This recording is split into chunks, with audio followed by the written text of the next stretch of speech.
Ya lau fionga. Ya, famai me sa no lau fionga suma. Ya te tasi anu taupule lau fionga. Ua mai alo temi. Ya, e umin ngam ka. Ya si so. Le on taupule keisila. Oi, ya. Le wa o ta to tu. Le ke si dia tu le minsta. Wa maliul tangata. Wa faiso so nga le. Wa yai ila to wa masalumia. Wa yai ila to wa molima. What is the hold up? Ola me fa mai le lava molima o jurisdiction ngal ko. Na me ole o ta tum ta upul fa masino. Wala va o ele tu no ole la fa mai fon tanga ma lo ta pulenga nei e be vesi ka ko ngime. We should put this issue to rest. Lau fianga minsta leo. Le o ma lo final. I should think fa tuanga lau fianga. Ya. Lewa. Fa mai ma sa no ngam tam ta upule. Ya. Le fa fonga mauta. Ya. Ma lo la mo sa no. Te tu le bailan minsta. O leo tu le mero fianga minsta. Pastai lo fianga fonta la mo le no. E pastai lo fianga le.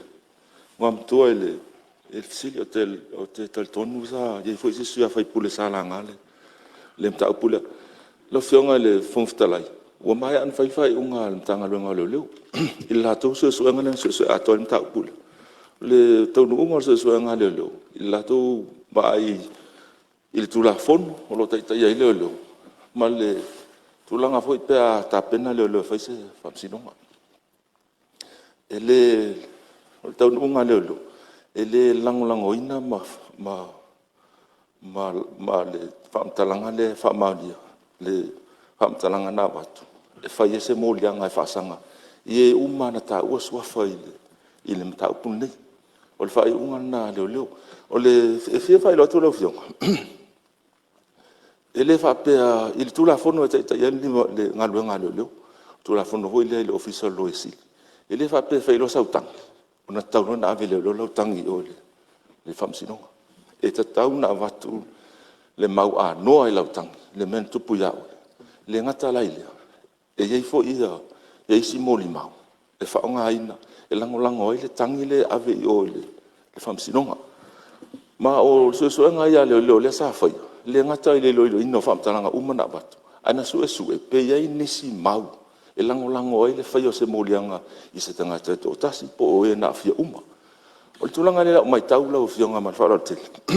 Mau talia fo I lo ma fo le ngata fam sinonga fam sinonga ia le ngalwa le o la fatino le ya la tu la fo la u fai unga le mtanga lu e le lava molima fatino la to ngalwa masani le tulanga e tauna au sia ia la to su on ave le on molia afa pela e se tulanga le tal to no inga pele kinanga lo tanga tale te faltangi le talia le afo ile le fai unga fai le lo la ia le mano la ya tau alu e avelom ta upu ole pamsino pai lau private prosecution ele ngata ile afa pe fo yo lo tal tonunga e ese awala le famaoni le ala tu la fono u ya lo wale avelom ta upu pamsino sum ta ngolo ngalo lo o le tulanga na e tauna ona tau sia tu la fono ala o mana ele fai unga mtanga bunga lau tele aveina ia mta upule so sisi na ta un ta upule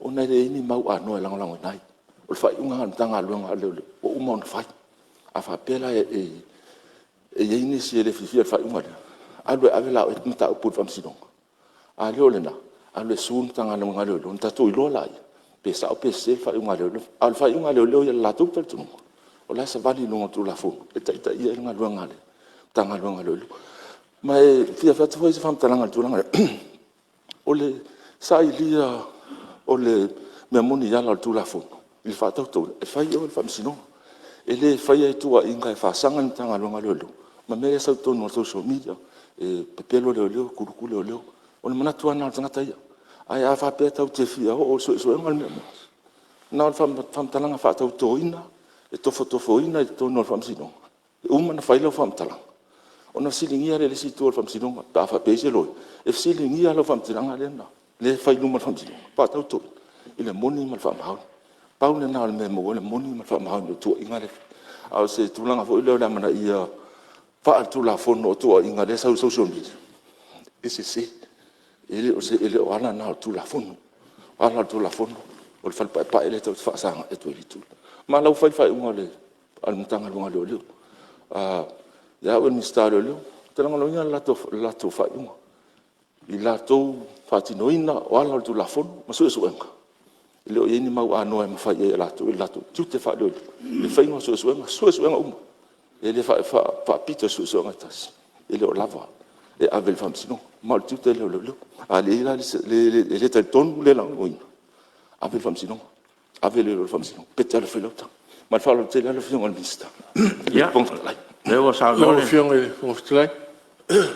o feanga e faula be Ja, uteanga i le suile o faleta. ai wal fa ngale me ko te sa mola e ole Ana le sa no foi le fiong administrar ta weia lo suile.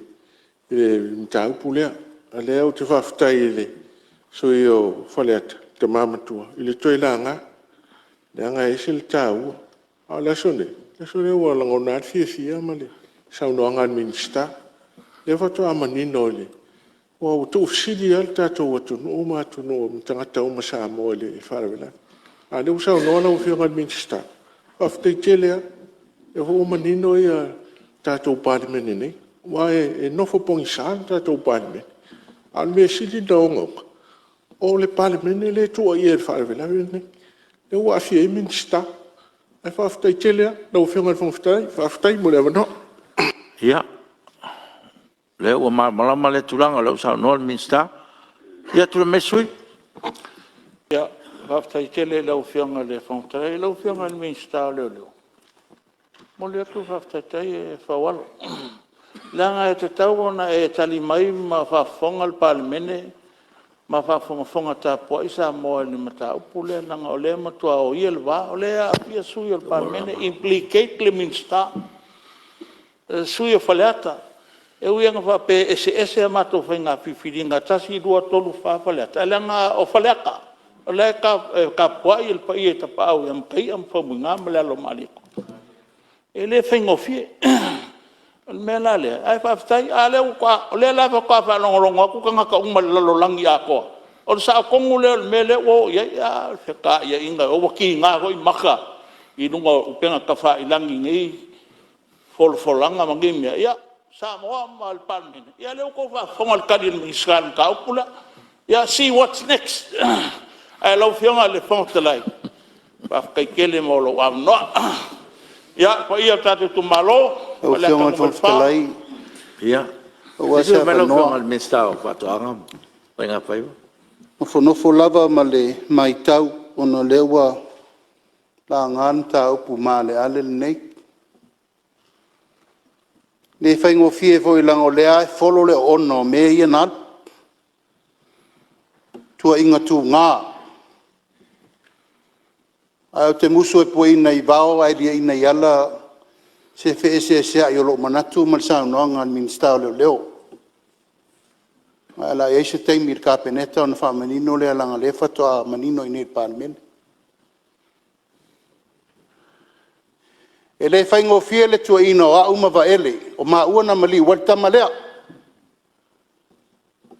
e faingo fie langa le tua ia leanga tua ia mai fea sa unanga lai tua mat le la tau mo fai nei fo mta upu nei ai fa fonga mai le tunu o a fea la o a fea ma wel talion menni a fai lava la fai mai leo e fa va vau ele ai ni mori mau mo mau tu oi la toso el tua ingo mato oi toso pele ot maliu va ele a fa fen fai amol mole tu nga me ia ai wo manatu langa le wali ina pua ina i bao tu inga leanga nei mai e fa tari la inga o fea o fela fai ai e foi fatali no taupulo e sili le se tali au fianga fo ftelai wo manatu e ula yatu langa tu ngatu inga le usala lau de la lang aftai la lo le ma fai no fo ai a fa pela le wala le private prosecution ata to wala fai ai Ta tu ola fai po fe fa mo di mo di mau ia na batu. Ya follow le ono mele at. Mele ngang fa lo lang leta po isa mo. I tua'iga le anga na fai mai. ya Dai ma se me o fai ya. fa malu Attempt to murder la le upu na fai. Taupule tangata o mai fasioti.